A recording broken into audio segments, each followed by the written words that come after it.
Не треба некој посебен вовет, со нас е добро познатиот на сите член и лидер на бендот The Hounds, Златко Карчевски. Златко, летово прославивте 8 години. Да. 8 години полни со свирки, добра музика, добра журка, принесна енергија и емоции со фановите. Какво е чувството? Па супер е чувството.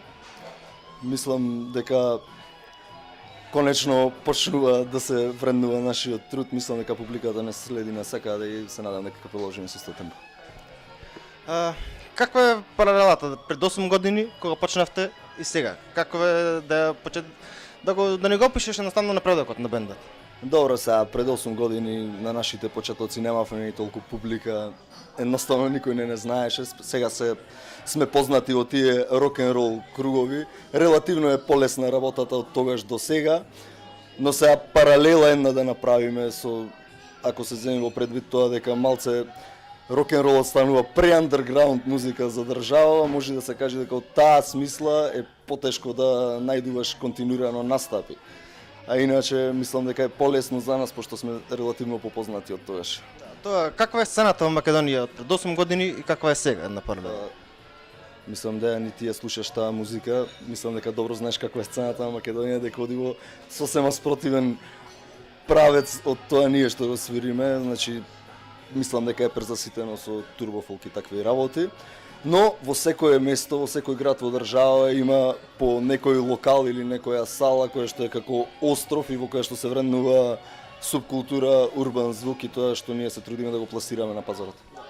Што е потребно во Македонија за рок музиката повторно да стапи на сцена? Да се избори против мејнстрим музиката, така наречена, која што е премногу доминантна во моментов? Па види, сега, во моментов, ако правиме муавети на светско ниво, ја не познавам некој нов култен бенд што излезен, што е апсолутен хит, например, кај знам, други бранши на музика што се прават. Од типов на рок-н-рол не постои толку апсолутно популарно име.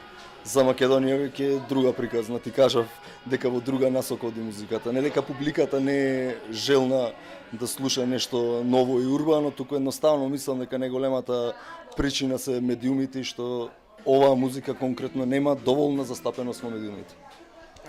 Дали имате можеби некој бенд кој што посебно ве мотивира, кој што ве инспирира во вашата работа, кој што можеби омилен бенд кој што може да го значите?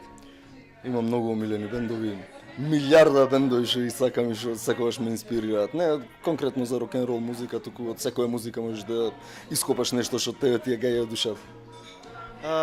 Вашите текстови при вашата музика, дали тоа е ефорт на сите членови во бендот, дали можеби еден член од бендот е одговорен за таа работа или пак соработувате со надворешни текстописци?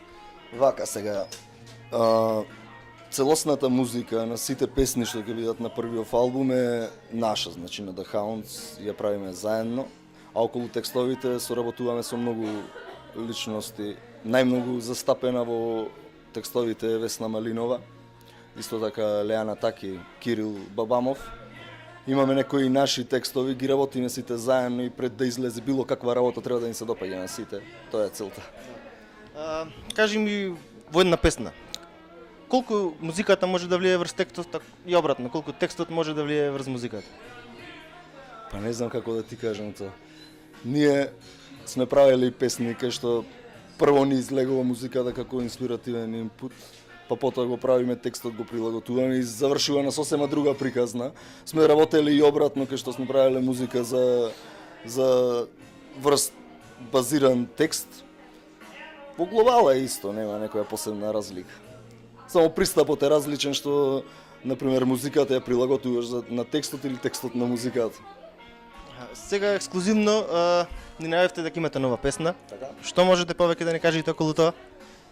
Песната е снимена, која што со спот ќе ви промовирана во средината на јануари и конечно сите на едно место собрани. Ќе ги објавиме во прв албум. Се работеше во студиото на Јордан Манов во Кочани. Автори сме ние на музиката, текстот е на Леана Таки.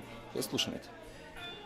Рековте дека го комплетиравте првиот албум. Дали ќе има некоја промоција на албумот? Што може да ни кажете повеќе околу тоа? Промоција дефинитивно ќе има. цела ова 8-годишна работа ќе ја сублимираме од сите песни што ги имаме изваено до сега во едно парче уредно спаковано. Средината на јануари ќе ви кажувам и мислам дека онака баш ќе биде убав настан за да се представиме подобро пред цела македонска јавност. Да, сега кога го имате првенчето, дали може би размислувате за излез надвор од Македонија, за настап надвор од границите, може би некаква турнеја балканска, европска или па може би пошироко? Да, зашто да не. Тоа секогаш е опција и не е тешко да се изведи, но мислам дека треба да направиме она поголем багаж за нас со авторска музика, затоа што било кои фестивали мораш да свириш се твое, се авторско и тоа е целта уствари. Сега конкретно после првиот албум планираме за рекордно време да снимиме и втор, што нема да вадиме сингл по сингл, туку целосно ќе го промовираме се со цел да извадиме што повеќе наша музика. Златко, посакуваме уште многу успеси, како на приватно поле, така и на професионален план, уште многу синглови, хитови и уште долго време да ве слушаме на нашата македонска сцена. Фала многу, фала што одвоивте време за нас.